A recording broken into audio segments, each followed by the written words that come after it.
সেই content creator জাপানে অপপ্রচার করতেছে এই ভিডিওর মাধ্যমে। ফার্স্টে এই ভিডিওটা দেখেন।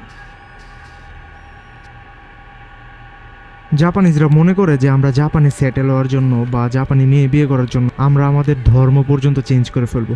এই জন্য রাস্তাঘাটের মধ্যে দেখতে পাবেন কখনো কখনো জাপান ও বৃদ্ধ মহিলারা আপনারা দাঁড় করে ওরা জিজ্ঞেস করবো তুমি কোন দেশের, তুমি কোন ধর্মের। তারপরে যদি তুমি অন্য ধর্মের হও তাহলে ওরা চেষ্টা করে যে ওদের নিজেদের ধর্মে নিয়ে আসার জন্য। তারপর ওরা বিভিন্নভাবে বিভিন্ন ধরনের অফার দেয় যে এইখানে তুমি সেটেল হইতে পারবা, জাপানি মেয়ের সাথে বিয়ে দিয়ে দিব, এখানের সিটিজেনশিপ নিতে পারবা। জাপানে আসছি 4 বছর হয়েছে, এই পর্যন্ত 4-5 বার এমন ঘটনার সম্মুখীন হয়েছে। আসলে ওরা জানে না আমাদের ইমান বা আমাদের ধর্ম আমরা এত সহজেই আমরা বিক্রি করে দেই না, বা একজন প্রকৃত মুসলিম এটা কোনোদিনই করবে না।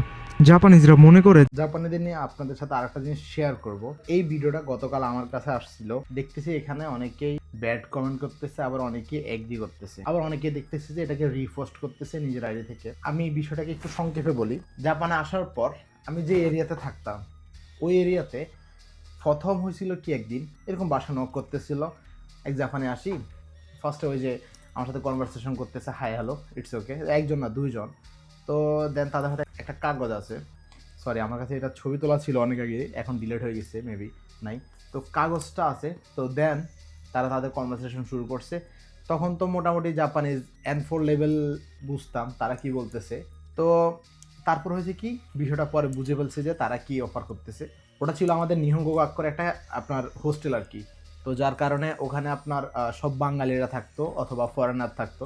তো দ্যাটস ওয়াই তারা এটা জানে, কয়েকদিন পর পরে আসে।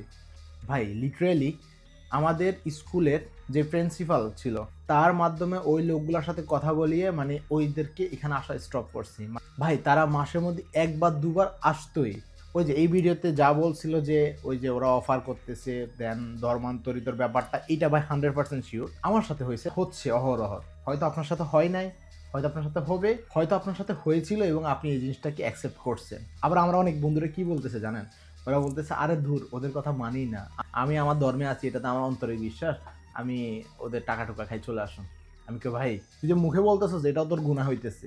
এখন বিষয়টাকে যদি আপনি ইমানের দিকে টানতে চান আর যদি যে বলতে চান জাপানে অপপ্রচার, তাহলে ওটাই। এটা শুধু আমার এক্সপিরিয়েন্স না, আমার হোস্টেলে সবাই এটা জানে যে এই লোকগুলা যখন আসবে, যখন তারা একটা কাগজ শো করবে দেন তাদের ধর্ম নিয়ে এভাবে এক্সপ্লেন করবে, বলবে যে আমাদের এখানে কনভার্ট হও, তারপরে তোমাদেরকে এই সুবিধা দেওয়া হবে, তারপরে আপনার এভরি সানডে নাকি স্যাটারডে ওদের ওই যে পূজা টুজা টাইপের কিছু একটা হয়, তারপরে ওরা টাকা পয়সা অফার করতেছে, দেন তোমরা কত মানে আমাদের ধর্মে আসলে এভাবে বেনিফিট পাবা, তারপরে তোমার স্টুডেন্ট লাইফের খরচ আমাদের মানে ধর্মের ওই যে লোকেরা বহন করবে, হ্যান ত্যান এগুলো বলছিল। ভাই তারা যে ধর্মে আমাদেরকে ইনভাইট করতেছিল সেটা হচ্ছে ভাই খ্রিস্টান ধর্ম। সবাই কাছে একটা রিকোয়েস্ট, যারা জাপান নতুন আসবে, এই যে জাপান আসার পর আপনাদের বাসায় যখন এরকম জাপানিরা আসবে, তাহলে আমি আপনাদের কাছে রিকোয়েস্ট করতেছি আপনি তার সাথে কথাই বলার কোনো দরকার নাই, আপনি তাকে বের করে দেওয়াই বেটার হবে। তো দ্যাটস ইট।